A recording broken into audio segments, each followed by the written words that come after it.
Okay, good morning, everybody. Hey, we're gonna do a little money lesson. Okay, so this is really important because you can understand how we go about assessing investments and stuff. So this is really important, and we're gonna go do a history lesson as well because it's really super important to understand the macro environment, the national economy, the international economy that we exist in, because it has a direct effect on our investments and the value of our dollars and so forth. So we need to kind of understand this so we can have a good idea. So 1776 is when it all started, okay, right? Our little experiment, our grand experiment. And Thomas Jefferson and Alexander Hamilton had a big feud. They did not like each other. Hamilton was a Federalist, and let's not get into that. Okay, so Hamilton wanted a Federal Reserve System. Jefferson did not. Jefferson actually won out. Okay, so why is this important? This is hugely important because the difference between a Federal Reserve System and what Jefferson wanted was a gold standard is immensely important. It means whether your money has value or not value. Okay, so for example, Federal Reserve System is a fiat currency, it's called, because it doesn't really exist. It only exists out of the paper that it's printed on.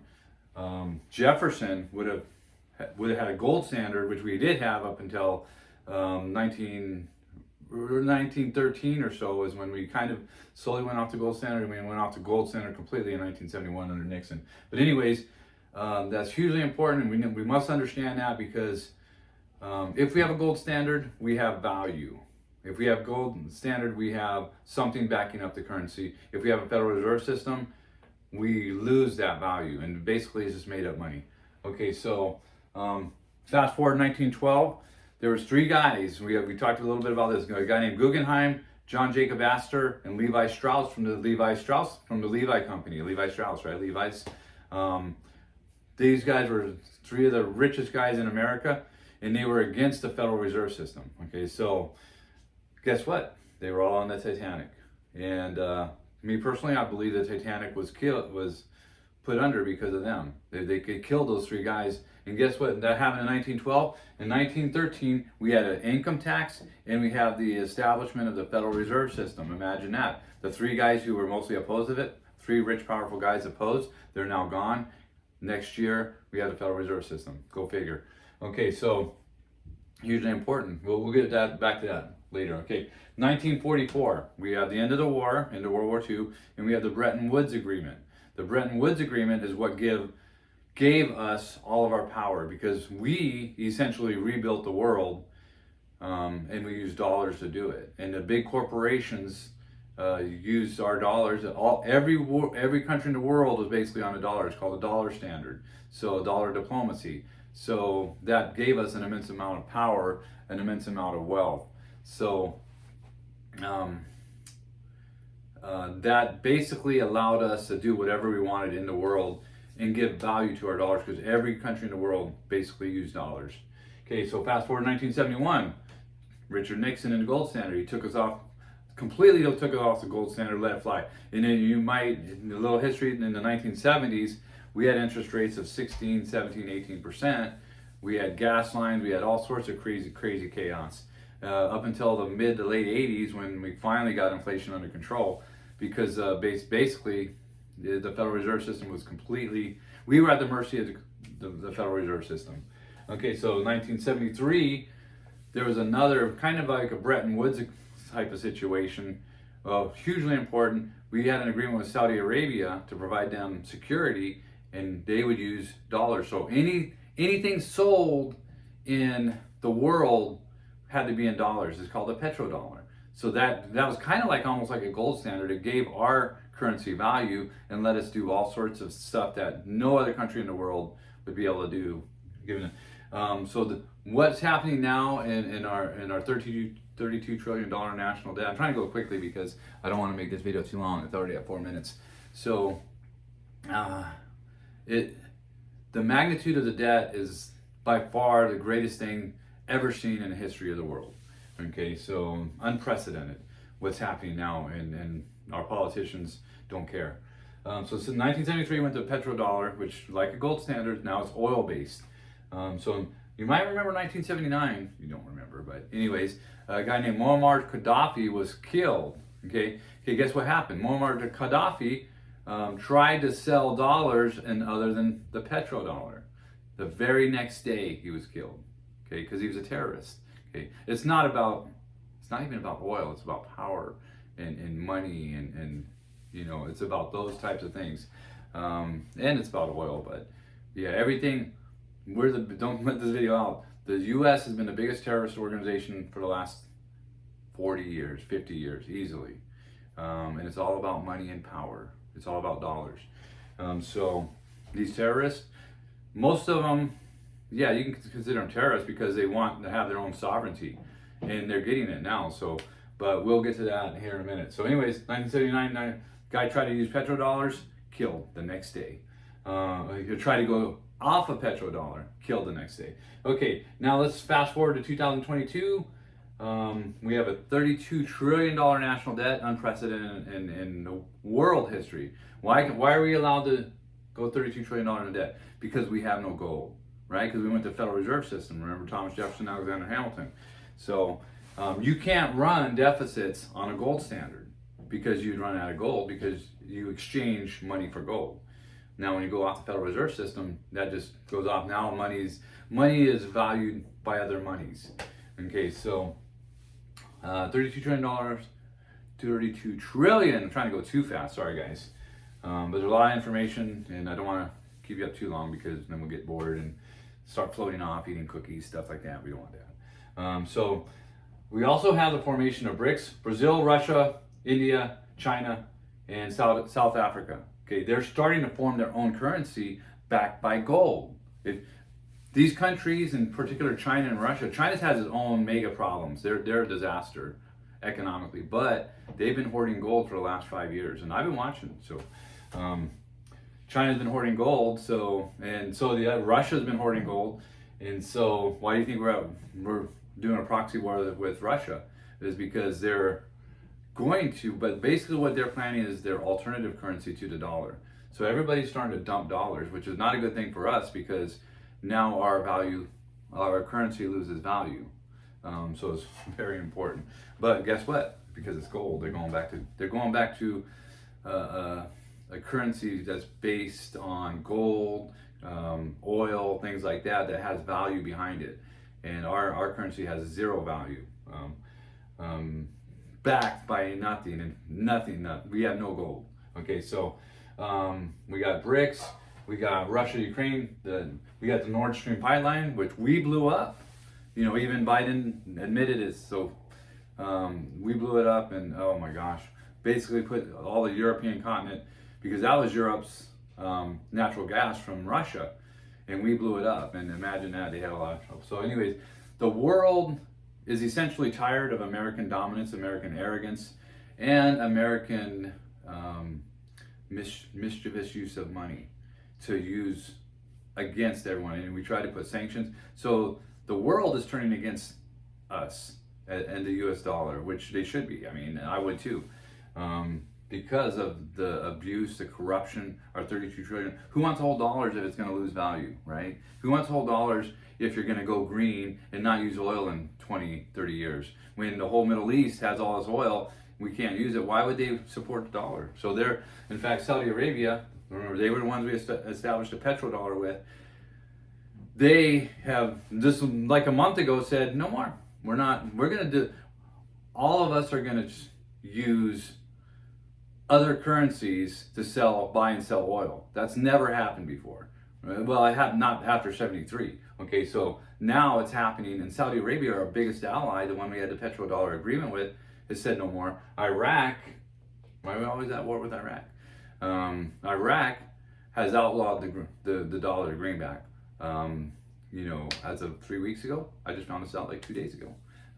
Crazy. Are we going to go in and bomb Iraq now? Maybe. Afghanistan. We remember the fiasco in Afghanistan 2 years ago. The military guys would particularly remember this. When we abandoned all our equipment in Afghanistan. That's when I knew American dominance was over. I mean, you could all see it coming to a slow decline, but when we abandoned Afghanistan, all of our military equipment, and we abandoned the people there, and then it's unbelievable what happened there. We left hundreds of millions of dollars worth of equipment, maybe even billions of dollars worth of military equipment to the Afghanistan people. Unbelievable. Nobody was impeached for that. But that's when I knew 100% that our dominance is over. It's just a matter of time. We just need to make adjustments. So, what else we got? Lots of prestige. Like I said, everybody in the world is starting to dump dollars, and everybody in the world is starting to change all their products in other currencies other than the dollar. So we're going to see a continued de-escalation of flight. But here's the thing, it can't happen overnight, because if they gave up all their dollars, then they would end up with worthless money as well, because they have to slowly transition their dollars into some sort of tangible asset in order to get out of the dollars. And that's basically what we're doing as well. We're trying to do transit. That's why we have a lot of food in the basement. We have tangible assets. We have cash, but we need to eventually do something with that cash, because we don't want to hang on to less dollars, or we don't want to hang on to dollars that are worth less, right? Or worthless. Okay, so that's what you start understanding. In fact, we'd rather take out debt. And this is what we did over the last 2 years, and some of you guys don't understand that, but we want to take out as much debt as we can at the 2, 3, 4, 5%, because for inflation is at anywhere from 10 to 20%. So we're taking these loans out at a low interest rate and paying it back with dollars that are worth less. Okay, there's actually a system behind. There's a method to the madness. Okay, so also now the Fed for the last year has been pushing up interest rates. I'm sure most of everybody's heard about that. So the higher interest rates are going to cost the producers. Let's say we build a house, it costs us more to produce that house because the cost of money goes higher. Okay, so therefore, it's going to cost more to produce a house or any product. It doesn't matter what product. It's going to cost more to produce a house. And when we're selling the house, it's going to cost them more to buy the house, even though there may not be any difference in the value of the house. Okay, it's still going to cost them more. So when we end up making less and they end up making less or paying more, not because of some crazy thing it's just because the interest rates are higher. Okay, so we're kind of caught we got a lot of money at low interest rates, which is good, but now we're getting caught in everybody in the world, and this is why you're seeing the bankers collapse. Where are we at? 12 minutes. Okay, we're just getting a little long. We're seeing the banking collapse because interest rates are higher, and not to get too much into that. So basically, people are taking their money out of the banks because they're not getting very good interest rates, and they're trying to put it in higher rates of investment with investments that give you a higher rate. Okay, so they're taking all the money, and now the banks are losing. And we talked about liquidity issues. So the banks have less liquidity. Credit's probably going to be tightened up over the next year, which has been a little bit here and there. Okay, but let's move on to us, our investments. So this is all the stuff that directly affects how we spend money, how the macro economy. BRICS is going to greatly affect us over the next 2 to 3 years. So what are the alternatives? Okay, for investors, for us, investors are anybody that has money. You got Bitcoin, gold, silver, you got tangible assets, food, anything tangible that has value that will retain its value. Real estate generally retains its value over time or increases. Okay, so real estate, gold, those have always been standards for investments, because over a 20, 30 year period, you can count on them having value, more value than you did at the beginning of your investment. Okay, so right here we got us. Let's do a little review of our investment portfolio. Okay, so we have each person, let's say, has $25,000. Each person can't do really a lot with 25 grand, but together we have $100,000. We can actually do so. We can actually invest and produce and create a product.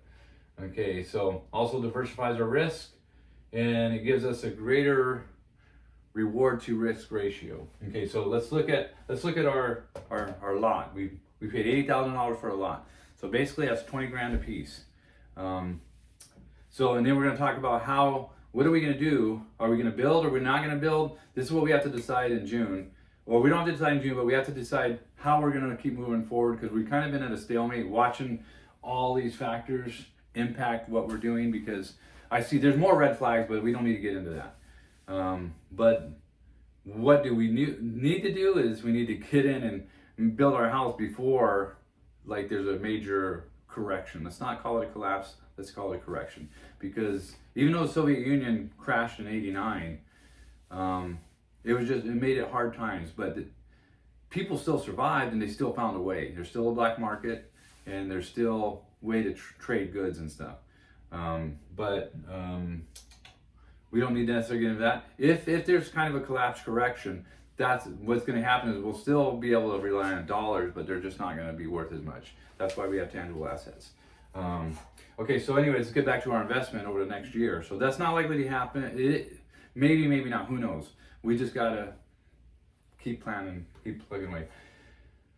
Okay, so we got $20,000 per person investment, $80,000. Okay, generally we can turn around and sell that. Okay, so if we turn around and sell it for about $80,000, like in Colorado, we got caught in the freaking COVID-19 thing, so we ended up selling that for a little more than we bought it, but we about broke even after all our expenses, interest, and those kind of costs. So anyways, so that worked out, but that goes to show you, so we have an $80,000 piece of land in Spearfish. It's not a worthless piece of land. So it's hard to lose our money unless the whole economy collapses. If the whole economy collapses, it doesn't matter anyway. Okay, so there's no risk really to hold on to it, is what I'm saying. And we'll get into more of that. Okay, so if we sell it, okay, right now we owe about 50 on it, so we did 30,000. We'd end up each getting about $7,000 back if we sold it. But then we have no way to move anything forward. We have no investment options. There's no way to make any money. We get our money back, who cares really? Then we have more cash, which we don't need more cash. We got about $100,000 cash between all of us. We don't really need more cash, of course, because it loses value, and we don't want that. We can just maintain and wait to see what happens on the horizon, which is kind of what we're doing now. We pushed off building a couple times now. Maybe we'll build in the fall. I'm actually, after doing this, I'm leaning that way more because 2 days ago I'm leaning, let's not build at all, let's just wait. But it's tough because everything's just kind of in a slow decline. It's not likely to go down like that. But to do nothing, we're all still in good shape doing nothing, but we're just waiting. So that's a possibility. We can do that. We can wait till next spring and just wait to see how things happen. So we can do that. Okay, we could take a calculated risk, right? The potential profit for this property is anywhere from $150,000 to $300,000, and that could be low. I mean, let's say we built a great house, and the value of that neighborhood is anywhere from $600,000 to $900,000.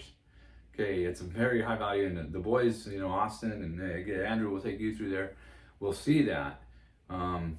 It's a high value. So if we end up building a house we can sell it for $750,000. That would be spectacular. But I do when I do an assessment, I do most likely, or I do a bad case scenario. This is the worst case that we think we can do, which our worst case is still we make like $100,000. Then we do a middle case, most likely case, and that's about $200,000, $250,000. And our best likely scenario is about $300,000. So you got to, and then you range your probabilities based on what the market's doing. And the market actually in South Dakota is actually really good. Okay, but how long is that going to stay? Because all the Californians and all the Oregons and all these people are moving out because they can't take, the bad economies and the liberal politicians anymore. They're getting killed. So they come out and see, oh, we can buy this house for $500,000. It's beautiful. But the cost is a little higher because interest rates are going up. Okay, but they're not super high yet. In the 80s, they got up to 17% mortgages. Okay, for Clint and Monica, who got their mortgage at around 3 or 4%, that'd be like, how can you pay a 17% mortgage? That's what it was. My dad, he bought a house for $90,000 at, I think it was about 17%. And of course he lost it to IRS, but whatever. But now that house is, now it's probably worth $400,000. It's gone up and down. At the height of it, it was probably worth around $500,000. But now, because California economy is down a little bit. So anyways, so do we take a calculated risk and just do it? Okay, that's what we have to decide. And do we wait? I don't think selling is an option, just to sell a lot, because then we haven't gained anything, we haven't lost anything. We're just spinning our wheels. Okay, so maybe leaning towards just building it, take a chance. If the economy collapses, it doesn't matter, about the value of everything's going to just collapse. So we don't really need to even worry about that. However, if the Californians continue to move out, you know, we might hit them just at the right time before everything turns down. And if we can get this house done by mid-March, start in the fall, do mid-March, then we can see what, you know, just time it right. You know, everything's timing. And so that's kind of maybe what we should do. I mean, there's a logistical issues of me moving down there, getting Austin out there, and then seeing, you know, but that's an easy fix. I already talked to Austin about that. That's an easy fix. We just go back and forth, you know, to South Carolina with Maddie. Maddie comes out. Be fun. But I'm not thorough 100% convinced. Let's just wait to see what comes over the next, you know, few weeks, over the next month. You know, me and Quentin always talk about this kind of stuff. You know, back in, you know, January, February, and we look at, you know, talk about this and say, okay, well, not going to happen in March. Let's just keep an eye on everything. But you know, in my opinion, everything's going to continue to slow. We got to watch those BRICS countries because they're really putting a lot of pressure. The Southeast Asian countries are all moving away from the dollar. So maybe we have to do it before we lose too much value. You know, who knows? We wait. There's risk in everything. So there's risk in doing a project. There's risk in not doing a project. So for like people who are risk averse, you know, maybe like Monica and then maybe Maddie as well, and Molly possibly, you know, I don't know, Molly doesn't. She got a little crazy on that. So anyways, for people who are risk averse, there's risk in doing nothing as well. If you do nothing, you know, fortunately we have a nice food storage, so we're way ahead of the game. And plus then we still have cash and we still have credit in order we were all doing good. So anyways, where are we at? Oh, 21 minutes, holy cow. So anyways, I try to make it as short as I can. I try to speak as fast as I can. Might have gone a little too fast, but to understand the whole process is really, and then this is just a nutshell. This is like Econ 101 in a nutshell, finance and econ. So this is but the things that you have to consider when you're, and this is why some of you may be thinking I flip-flop a lot, and you know, I just see a lot of stuff, and I'm trying to put together the best package for us. You know, given a crazy chaos, I mean absolute chaos going on in the world as far as financially, the markets are just unbelievable. So, and this wasn't the case in when we were going to build, we had a stable economy in Colorado. Everything was just moving up, and there were no red flags, you know, until COVID. Okay, now there's like 15 red flags, and you know, we just have, but everyone keeps, the green flag is that we're in beautiful South Dakota, which is still a small market spearfish, which has room to grow. And if we can get this done, we can get Austin going, building, support his, you know, he'll support us, we'll support him, everyone benefits. So there's so many benefits to all this, and so at least to get this first house done, and then we'll move on to the next house. I only want to work for 2 or 3 more years, guys. That's it. Then I'm going to go to the beach. So, yeah, you catch that barrel. Okay, guys, love you guys. Have a great day, and we will talk to you later. Bye. Love you.